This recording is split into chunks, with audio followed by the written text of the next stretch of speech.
राधे राधे दोस्तों, जय श्री कृष्ण। रूबी लोकगीत में आप लोग का बहुत बहुत स्वागत है। तो चलिए दोस्तों, मैं एक सिंदूर दान का गीत लेके आई हूँ। बहुत ही प्यारा गीत है, आप लोग ध्यान से सुनिए, फुल वॉच करके सुनिए और कमेंट में बताइए कि गाना आप लोग को कैसा लगा। ये सिंदूर दान का गीत आप लोग को कैसा लगा। और जो भी चैनल पर नया है प्लीज़ आप लोग चैनल पर जुड़ जाइए और अपना प्यार और सपोर्ट दुलार बनाए रखिए। तो चलिए शुरू करते हैं गाना। हथवा सिंहरवाली हले कवन दुल्हा ठाड़ जी, मंगिया उघारा धना करी सिंदूर दान जी, मंगिया उघारा धन करी सिंदूर दान जी, मंगिया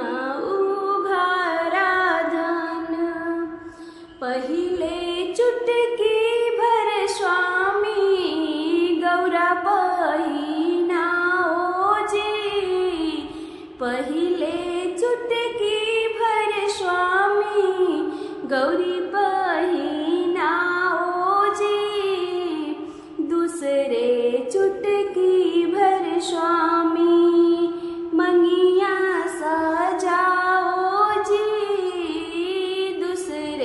चुटकी भर स्वामी मंगिया सजाओ जी, मंगिया सजाई दुल्हा बोले ऐसन बोली जी, मंगिया सजाई दुल्हा बोले ऐसन बोली जी, मड़वे में गंगा बहाई जी, मड़वे में बेटी रोए गंगा बहाई जी, आजू से मोरी धन ससुराल तोहार जी, आजू से ससुराल तोहार जी, मायके के भैलू धाना तुहु में हमान जी, मायके के भैलू धाना तुहु में हमान जी, तोहरा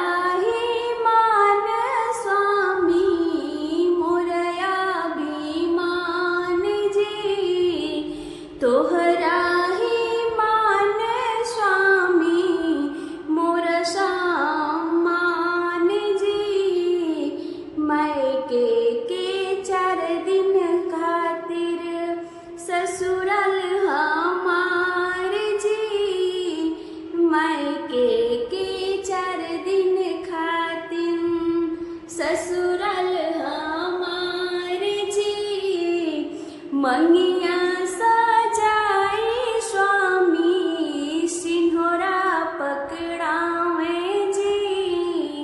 मंगिया सजाए स्वामी सिंहोरा पकड़ावे जी, जिंदगी बीतैहा संगे फिरो पहिराइब जी, जिंदगी बीतैहा संगे फिरो पहिनाइब जी।